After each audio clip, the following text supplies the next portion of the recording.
भगवान ने जो प्रवचन किया है वो गीता जी है, भगवान ने जो बोला है वो श्रीमद् भागवत है, भगवान ने जो बोला है वो वेद है।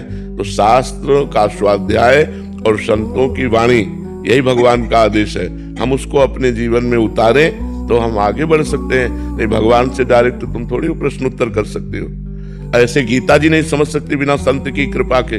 भगवान की वाणी गीता जी भी है, यदि संतों ने टीका ना की हो, संतों ने व्याख्या ना की हो, तो आप डायरेक्ट वाणी भगवान की गीता जी नहीं समझ सकती, तो आप सर्वेश्वर सर्वव्यापी तत्व से कैसे संबंध स्थापित करेंगे।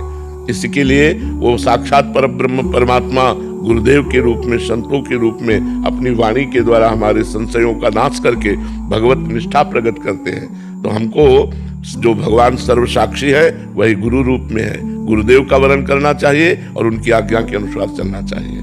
ऐसे डायरेक्ट भगवान से थोड़ी आप बात कर सकते हो। भगवान स्फुरना तो करते हैं, हृदय में कौन पकड़ पाता है। उनकी अवहेलना हो जाती है, मनमानी आचरण होते हैं। तो प्रगट में गुरु रूप से, चाहे शिव विरंच सम होई, गुरु बिनु भव निधि तरह न कोई। बिना गुरु के संसार समुद्र से पार नहीं हुआ जा सकता। क्यों? क्योंकि हमको प्रतिपल गाइड चाहिए, कदम कदम पर गाइड चाहिए। बड़ी फिसलन है माया की, तो वो गुरुदेव भगवान ही है, भगवान ही गुरुदेव है, गुरुदेव ही भगवान है। सुनील चौधरी जी, श्रीरमेश महाराज जी, आपके सत्संग से ज्ञात हुआ कि संसार का राग त्याग करना चाहिए। महाराज जी, इससे ज्यादा मुश्किल तो शरीर का राग और प्रीति का त्याग करना यही तो संसार है, यही संसार है। ऐसे संसार देखो तो दूसरा है, और ये देखो तो सही संसार यही है। इससे राग खत्म हो गया तो सबसे खत्म हो गया। मूल तो यही है ना, यही इसका भाई है, यही इसकी माँ है, ये इसके पिता, इसी से तो सारा संबंध है। इसी का राग देह भाव खत्म हो जाए, देहाभिमान खत्म हो जाए तो सिद्ध पुरुष हो जाए, भगवान की प्राप्ति हो जाए। घर परिवार सब छोड़ दिया जाता है और देह प्यार बना रहता है, फिर वही संसार इकट्ठा हो जाता है, फिर वही सब भोग भोगने लगते हैं। तो बहुत कठिन है बच्चा, जब तक भजन नहीं करोगे तब तक देह का राग त्याग करना बड़ा कठिन है, बहुत कठिन है। इसलिए खूब डट के भजन करो, तभी सब बात समझ में आएगी। भजन के बिना बात समझ में नहीं आएगी। खूब भजन करो।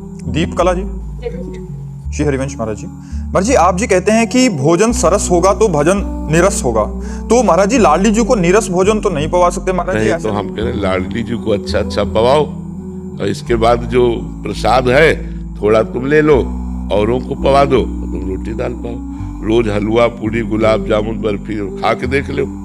लाडली जी के लीवर चिदानंद है, तुम्हारे लीवर पार्थिव है।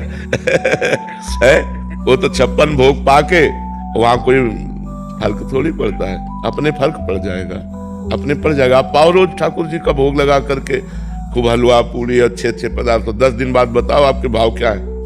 महाराज जी पाना तो नहीं चाहते सर।